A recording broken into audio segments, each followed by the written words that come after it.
uno puede hipotetizar. De todos modos está bien lo que usted plantea, porque también es una interpelación, decir, bueno, este concepto de todo servicio, entonces que la mujer solamente va a decir porque era como un servicio, como si fuese una mucama, lo digo en comillas. Sí. Hay que discutirlo. Sí, es interesante. Pero bueno, si no hubiéramos propuesto esta idea, no hubiera surgido esta interpelación. Y eso es importante. ¿Había mujeres soldados? Sí. Porque ya hemos leído que había. Sí, no sé sí. si en este ejército específicamente. Sí, no, y esto que hubo esclavas que acompañaron. O sea, esclavas manumitidas, para usar la palabra, así, liberadas. Se menciona a Josefa Tenorio, a Martina Chapanay como hija de un cacique huarpe, y bueno, y mujeres blancas. Por ejemplo, esta anécdota porque a Mariquita Sánchez, esto que hablábamos antes de revisar esta cuestión de los héroes pétreos. Y a Mariquita Sánchez, bueno, me acuerdo cuando yo era chica, se cantó el himno en su casa. Claro. Y por ejemplo, no revisamos que ella hizo lo que hoy podríamos decir una kermés, esa anécdota, porque Buenos Aires no le mandaba armas para el cruce, no le mandaba dinero, y ella realiza una colecta que también es una gran disruptiva para la época, y junta 37 fusiles, por eso esa anécdota de los 37 fusiles con hombre y mujer. Bueno, y otras que hoy hablábamos, por ejemplo, de Manuela Meneses, que es una mujer que se disfrazó de hombre, se vistió de hombre para poder participar del cruce. Ella no lo logra, pero sí Josefa Tenorio, incluso se habla que es afrodescendiente, que ella portó la bandera, que las Heras le encomendó esa misión. Después también se dice que con Martina Chapanay ella era mensajera, era chasqui, y bueno, y muchas otras mujeres originarias y también afrodescendientes. Me parece que en las escuelas se pone por lo menos en tensión, como usted decía, profe, estas cuestiones. Por ejemplo, Moreno, qué mejor manera de invisibilizarlo que decir que fue un periodista, nada más. No sé. Entonces es como ponerlos en lugares ahí arriba, pero en lugares que no molesten, que sea el periodista, que sea el padre de la patria y el creador de la bandera. Y me parece que eso se está poniendo tensión en las escuelas, que los chicos al menos lo conocen, lo preguntan, y tiene que ver sí con el material que nosotros ofrecemos, las preguntas que nos hacemos.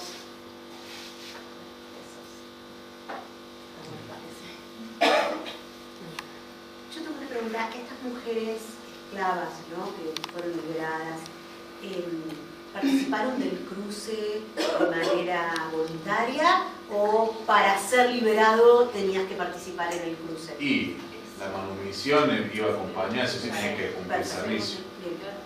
De todos modos, imagínense, poder ser liberado, pónganse en... A ver, yo en mi liceo, otra materia estoy dando. No, yo doy materia en Mundial 1. Pero mismo que la guerra civil. No, claro, pero pensarlo, hay que ponerse a pensar en la mentalidad del esclavo. ¿En qué sentido? Vos vas a ser liberado, lo ves como una promoción social. Entonces va, agarra el donde aprendo a disparar y va. Es decir, a eso es lo que voy. Es decir, ser liberado, y si implicaba eso, tener que cruzar los Andes, etcétera, lo iba a hacer. Pero bueno, no deja de ser una hipótesis mía, ¿no? Eso también. No podemos hablar de las 27 fusiles, o de Mariquita, etcétera, etcétera, porque la verdad no estamos en la época. Sí podemos, a partir de lo que se dice, lo que se escribió, hacer una interpretación. La idea es justamente lo que usted planteaba, o sea, dejar de ver a los próceres como gente inmaculada y al mismo ejército de los Andes como algo inmaculado. O sea, es decir, un ejército plural, compuesto por distintas etnias, etc. Y donde también San Martín tuvo que poner en mano de hierro porque había discriminaciones. Es decir, se discriminaba a los afrodescendientes, se discriminaba a los... En Perú tuvo que poner un edicto fuerte, hasta de pena de muerte, a aquel que agredía, él decían los cholos, así le decían a los originarios del Perú. Entonces, porque si ponen un edicto con castigo, quiere decir que hay una situación que ocurría. ¿Vamos? Entonces, esa situación también muestra, es un proceso. Entonces, nos pasa ahora, es decir, el día de hoy. Es decir, situaciones que ocurren y está bueno trabajar de esa forma. Es decir, esa es la propuesta que nosotros veníamos acá. Sí, abrir un poco el debate, digamos, y la forma de comunicar estas cuestiones que están tan institucionalizadas, ¿no? La escuela también impone un cierto orden del conocimiento que redunda por ahí en una repetición acrítica de estos acontecimientos, ¿no? Como los Andes o todos los acontecimientos que tenemos que pasan en la historia de un país, ¿no? O sea, alguien impone el acontecimiento, alguien lo pone, digamos, como hecho fundante de una determinada nación, y alguien ejerce la propiedad de la narrativa. Entonces, vos vas teniendo hechos fundamentales en la historia de la conformación para la historia de nuestro país, que aparecen como inmaculados y que no se discuten, ¿no? O sea, como lo que hablábamos recién del personaje de Roca, ¿no? Como personaje central en la historia argentina, ¿no? Roca va a ser el que va a imponer en definitiva el orden a través de la conquista del desierto. Y eso es algo que recién hace pocos años se empieza a visualizar críticamente. Si no, estaba como, bueno, acá había un desierto, vino Roca, ¿no? Yo me acuerdo perfectamente de un programa de Mariano Grondona hace muchos años atrás, diciendo hace hace mucho, pero digamos contemporáneo, diciendo de que Roca salió y no había nadie, él pasó conquistó todo, que mató dos caciques o tres, ¿no? Entonces que fue como un paseo, como no había nadie en el desierto. Pero esa cuestión está absolutamente, no ahora, pero estuvo naturalizado durante décadas. Ahora que hay desierto en algún momento de que la Patagonia iba a ser invadida por los ingleses, por ejemplo, de que se iba a perder si no había una presencia, digamos, de respaldo, de que los españoles estaban ocupando ese territorio. ¿Hay algo de eso? No sé, vos... No, hay una cosa importante, es un debate, también se decía eso, si no se iba para la conquista del desierto, Chile iba a ocupar la Patagonia. Sí. Y lo que pasa es que volvemos a los conceptos de patria, Estado, etc. Nosotros decimos hay que ocupar esto para extender el Estado a la jurisdicción argentina. Pero los pueblos originarios estaban ahí, no tenían esa concepción de la jurisdicción, del Estado, o de decir, y ni hablar de conquista, etc. Entonces, sí, es un choque cultural, vamos a decirlo así, y es un choque, o sea hasta ponemos así, ideológico, por las concepciones. La historia, bueno, el proceso se dio en marcha y bueno, terminó lo que ocurrió. Nosotros lo que sí podemos decir como historiadores es lo que ocurrió, qué ocurrió y cómo ocurrió. ¿Tá? Es decir, esa conquista del desierto, y está bien decir la palabra, conquista del desierto, pues se llevó a cabo una masacre que no estamos hablando de, creo que más de 5.000. Sí, y después está la del norte, que es la que están sufriendo hoy en día los Tobas, los Cuernos, etcétera, que viene también de fines de la época, porque Roca lo que el plan era conquistar la Patagonia y expulsar, es decir, del Chaco, todo, es decir, Salta, a todos los pueblos originarios del norte. Es decir, ahí están las familias Gorriti, etcétera, que son familias que vienen también de esta época de la que estamos hablando, siguen grandes grupos de terratenientes. Entonces, es ese proceso, o también en la selva misionera, es decir, nosotros, bueno, cobra ahora también esta situación por lo que vos contabas, lo que está pasando en el sur. No sé si ustedes han tenido oportunidad de estar en el sur. Yo una vez ahora con la inflación imposible, pero yo estuve en la zona donde está la estancia de Lewis. Y prácticamente es un país dentro de, o sea, está toda fortificada, cuando digo seguridad privada, no piensen en el hombre con la linternita, así, con unas armas, así, ni los marinos norteamericanos tienen ese armamento pasando y no se puede entrar nada, o sea, Si estamos hablando dentro de Argentina, ¿sí? Entonces, es muy fuerte y es importante. Y estamos hablando de los Benetton, es decir, de una de las familias también con la mayor cabeza de ganado, etc. Bueno, está bueno trabajar esto, a partir de lo que ocurre ahora, irnos un poco a 1816, etc. Esto es la cuestión del parlamentar. Una cosita nomás que me hizo acordar la película.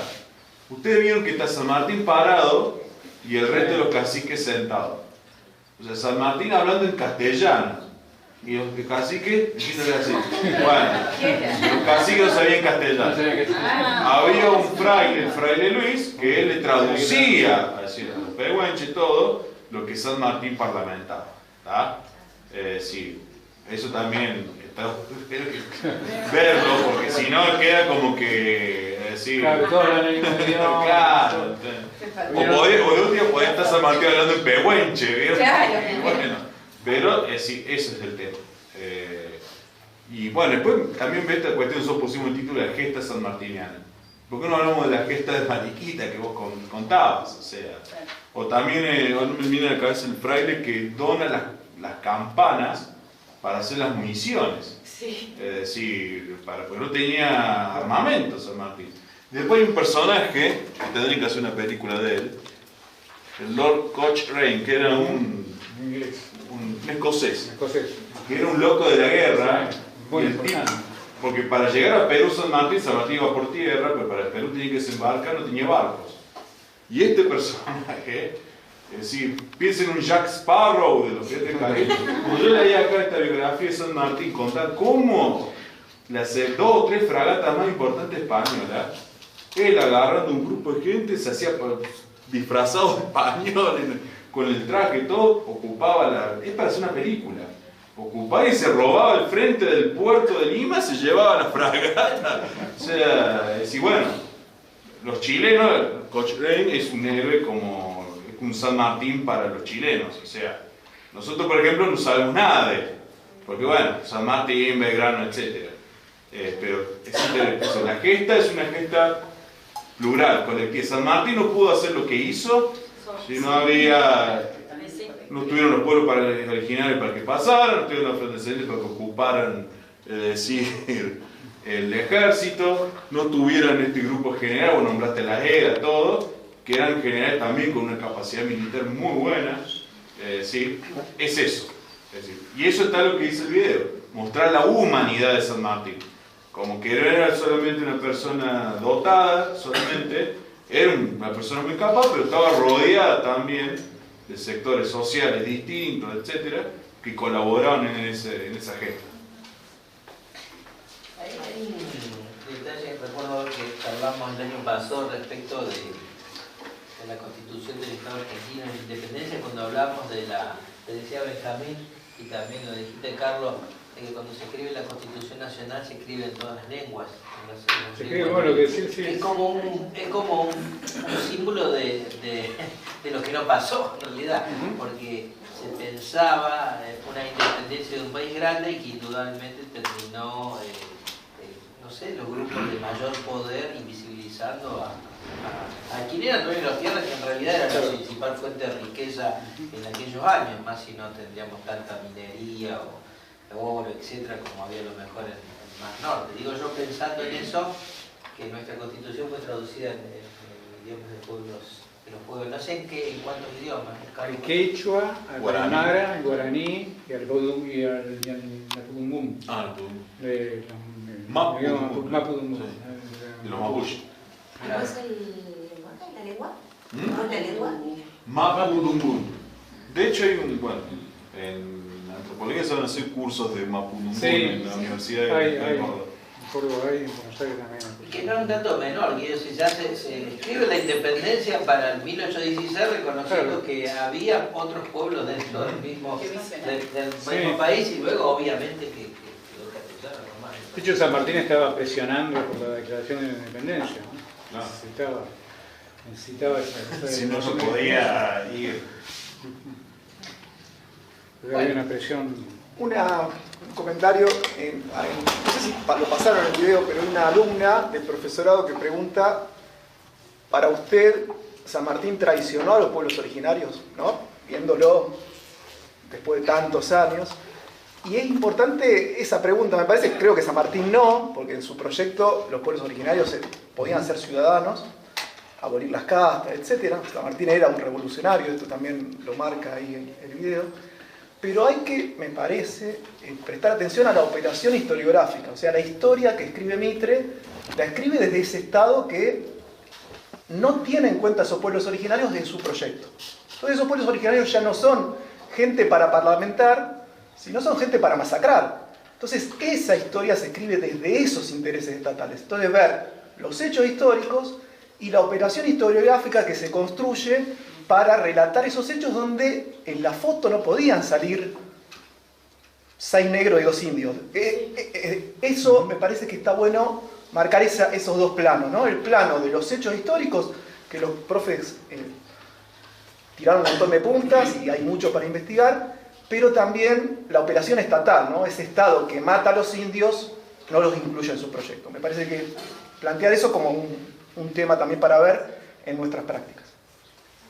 Sí, y que exilia y los vuelve pétreos, y después cuando conviene conformar ese Estado, los trae, incluso con el propio San Martín, ¿no? Traer otra vez su cuerpo, y lo ponemos como el padre de la patria, el santo de la espada. Así que sí, es poner en tensión y en diálogo, como decía antes el profe, esta cuestión de una constitución, esa narrativa redactada no solo en castellano, y cómo hoy en día lo podemos poner hasta en diálogo en nuestras prácticas, bueno, los que son docentes ya en las escuelas, como mencionaba el profe antes, lo que sucede con los mapuches, lo que está sucediendo en Jujuy, bueno, la presencia, ¿no?, de esto del saqueo de los territorios, cómo se puede perfectamente poner en diálogo desde nuestra actualidad, bueno, incluso en nuestro territorio, ¿no? También tenemos estas cuestiones, ¿no?, del saqueo de la tierra, de arrasar con territorio. Así que bueno, también. Hoy en el acto se describió, en el acto de acá de la Falda, el momento en el cual San Martín, bueno, permanece durante algunos meses en Uruguay, y bueno, cuando se acerca al puerto de digamos, Argentina, cuando vuelve, claro, ve que hay que se masacraban los sectores en Puja en Argentina. La pregunta estaría referida a que si el modelo de país que soñaron, en este caso para no desvirtuar el tema de San Martín, no ha generado que la invisibilización más grande que tenemos hoy en nuestra sociedad es que en realidad aquella monarquía que se quiso instaurar se disfrazó de democracia, y hoy, a los hechos de la realidad que tenemos hasta el día de hoy, no somos, sin darnos cuenta, una monarquía con un buen marketing, digamos, pero sigue siendo algo totalmente vertical. Si hay análisis, o en algún momento algo que hoy se debata, digamos, a nivel de los docentes, de reconocer que la realidad que tenemos es que es tan vertical el poder y pocas personas toman decisiones que nos parecemos más a una monarquía que a una democracia, o es una democracia, digamos, solapada de una cuestión donde por decreto ya el propio sistema permite que una sola persona o un grupo muy pequeño puedan tomar casi las decisiones más importantes del país. ¿Hay algo de eso en el debate docente, digamos, en el hoy? No lo sé, la verdad, si hay actualmente esas cuestiones están debatidas en el ámbito académico, docente, es decir, eso me parece que tiene que ver un poco con un proceso, con cuestiones que están en un proceso de permanente discusión, ¿no? La cuestión de la democracia occidental que nosotros heredamos, que nosotros conocimos, que nosotros practicamos, no es algo que esté cerrado. Me parece que es algo que está abierto y que se va modificando de acuerdo a diferentes acontecimientos, ¿no? O sea, hay momentos donde la democracia puede ser más plena, y hay momentos en donde la democracia se puede restringir digamos. Hay una hechura institucional que también da para todo, ¿no? Digamos, la hechura institucional de las sociedades burguesas actuales, que conformamos, son hechuras, digamos, que tienen una estructura muy plástica, ¿no? Digamos, hay cuestiones que se van corriendo, que se van incorporando, cuestiones que se van cerrando, ¿no? Nosotros pensamos que si nosotros nos ponemos a pensar en los 40 años de nuestra democracia, actual, que fueron la mayor cantidad de tiempo que vivimos en democracia en nuestro país, bueno, se han modificado una gran cantidad de cosas. Ahora, no quiere decir que todo eso que parece que ya no se modifique en algún momento, para bien o para mal, ¿no? O sea, puede volver o sea, podemos volver a otra etapa. No digo predemocrática, pero con una democracia más restringida, o sea, eso puede suceder. Eso me parece que la democracia es una cuestión que está en disputa y en debate, ¿no? Entonces, ver la historia como un proceso que no está culminado, ¿no? Dice, cuando llegamos hasta acá, vos por ejemplo ves... Y que es un proceso que construimos todos. Claro. O lo que pasa con los Estados-Nación europeos ahora, todas las problemáticas que hay en el actual estado del capitalismo occidental, que es un estado de actual debate y una configuración que no termina nunca de cristalizarse de una manera definitiva. Uno de los aspectos que yo tendría que ser ignorado, como militar nunca quiso que sus armas fueran empleadas contra los pueblos, por el pueblo argentino. Nunca quiso entrar en guerras internas. Y eso le valió desobedecer al poder, y como dice acá Jorge, podía ser el aspecto casi monárquico del poder de la capital, del puerto de Buenos Aires, que tenía el poder, y lo declara traidor a la patria. San Martín también, eso está ocultado, pero justamente uno de los capítulos es no querer usar las armas en contra del propio pueblo. Sí, hay una contradicción interesante, tomando, es muy bueno lo que decís. Si uno ve que en la historia de San Martín, la foto es de un general disciplinado, la imagen esa que muestra en el video, yo no tuviera que ver. Entonces San Martín, la historia de la desobediencia. Porque él desobedece a la monarquía española para venirse a América. Desobedece a Buenos Aires para cruzar los Andes. A Buenos Aires le pide que vuelva porque estaba en el enfrentamiento con los caudillos, con Ramírez, etc. Después desobedece a la élite chilena que quiere que se quede para irse a Perú. Entonces, después, en un momento cuando está en el exilio, en Francia, en la vuelta obligada, cuando la armada francesa e inglesa se enfrentan contra Rosa, así todo el estando en el exilio en Francia, le escribe a Rosa que presta sus servicios, su conocimiento en logística, para enfrentarse a Inglaterra y Francia, viviendo en Francia. O sea, entonces, es interesante. Y nosotros que conocemos, no se nos quita que era un militar disciplinado, mesurado, etc. A veces dicen que esta misma mesura del conocimiento provocó que a veces ciertas derrotas como la de Cancha Rayada, etc. Pero así todo es interesante ver que esa desobediencia, justamente en el fin de construir una nación americana, porque a él le interesaba eso. Y él decía, pues mientras se peleaba Buenos Aires, se pueden pelear ustedes acá, pero si no se corre a los españoles de Lima, que es el centro, es decir, del poderío español en América, en Sudamérica, van a volver españoles y ustedes van a terminar hablando en, no sé, en el océano Atlántico, lo que sea. Entonces, por eso también desobedece, porque al contrario, si no se derrotaban a los españoles en Perú, es decir, si no había, hoy no estaremos hablando de ni Argentina ni de la patria americana, nada de eso, posiblemente, ¿estamos? Es decir, después, bueno, el tema de la democracia, La pregunta de recién. Y uno entiende, somos docentes, tenemos el trato de nuestros estudiantes, estamos en una época complicada, es decir, por la situación social, etc.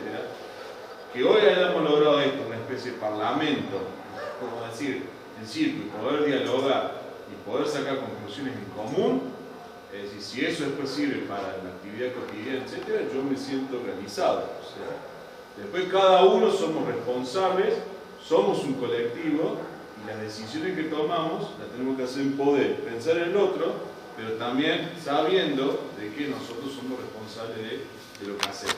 Porque la historia no va al lado de eso. La historia la construimos nosotros. Por más que a usted... No son los grandes personajes, somos nosotros. ¿Vamos?